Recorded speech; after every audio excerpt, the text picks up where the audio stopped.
എൻ്റെ വീടിൻ്റെ പരിസരത്ത് ഒരുപാട് കാഴ്ചകളുണ്ട്. അതെല്ലാം നിങ്ങൾക്കായി ഞാനിവിടെ പങ്കുവയ്ക്കുന്നു. പണ്ട് നോക്കത്താ ദൂരത്ത് നെൽവയലായിരുന്നുവത്രേ ഈ പ്രദേശമാകെ. ഇപ്പോൾ കൃഷിയൊന്നുമില്ലാത്തതുകൊണ്ട് കാട്ടുചെടികൾ മൂടിക്കിടക്കുകയാണ് ഇവിടെയെല്ലാം. കാട്ടുചെടികളാണെങ്കിലും വിവിധ നിറത്തിലും രൂപത്തിലും നിറഞ്ഞു നിൽക്കുകയാണ് ഇവയെല്ലാം. നമുക്ക് അറിയുന്നതും അറിയാത്തതുമായ ഒരുപാട് ചെടികളുണ്ട് ഇവിടെ. പുൽച്ചെടികൾ ഇളം കാറ്റിൽ നൃത്തമാടുന്നത് കാണാൻ നല്ല ഭംഗിയാണ്.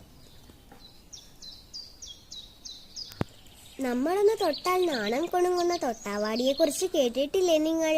പക്ഷെ അത്രയ്ക്ക് പാവമൊന്നുമല്ല ഇവർ. ഇതിലൂടെ നടക്കുന്നവരുടെ എല്ലാം കാലുകളിൽ മുറിയാവും. ഇതാ ഇവിടെ ഒരാൾ നിൽക്കുന്നു. ഈ പാടത്തിന്റെ കാവൽക്കാരനാണ് കേട്ടോ. പച്ചക്കറിയെല്ലാം തിന്നാൻ വരുന്ന പക്ഷികളെ എല്ലാം പേടിപ്പിച്ചു വിടുകയാണ് കക്ഷിയുടെ ജോലി. പാടത്ത് നോക്കുകുത്തി എന്ന് കേട്ടിട്ടില്ലേ? അതാണ് ഈ കക്ഷി.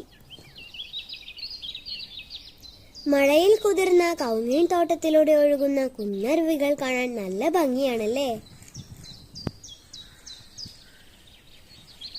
ഇവിടെ ഒരു കുളമുണ്ട്. മഴക്കാലമായതിനാൽ നിറഞ്ഞു നിൽക്കുകയാണ്.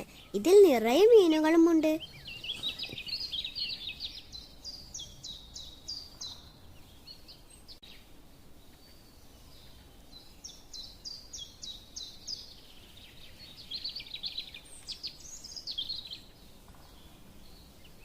ഇവിടെ ഒരു മുളംകൂട്ടം നിൽക്കുന്നുണ്ട്. പല ഇനത്തിൽപ്പെട്ട മുളം ചെടികളും ഈ പ്രദേശത്ത് ഉണ്ട്. പണ്ട് വേലി കെട്ടാനും വീട് വെക്കാനും മുള ധാരാളം ഉപയോഗിച്ചിരുന്നത്രേ.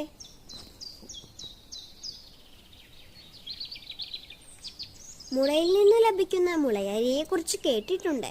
ഞാൻ ഇതിനടിയിൽ ഒരുപാട് നോക്കി, പക്ഷേ കാണാൻ സാധിച്ചില്ല.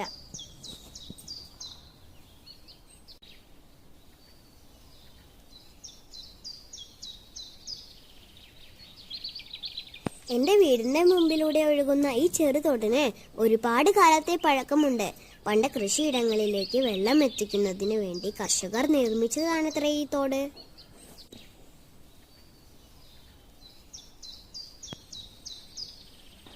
ഇവിടെ ഒരു അപൂർവ ഇനത്തിൽപ്പെട്ട വൃക്ഷം നിൽക്കുന്നുണ്ട്. കേരളത്തിൽ നാഗലിംഗ വൃക്ഷം എന്നാണ് വിളിക്കുന്നത്.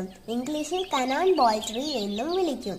ഒരു ഫുട്ബോളിന്റെ അത്രയ്ക്ക് വലുപ്പത്തിലാണ് ഇതിന്റെ കായ്കൾ കാണാറുള്ളത്.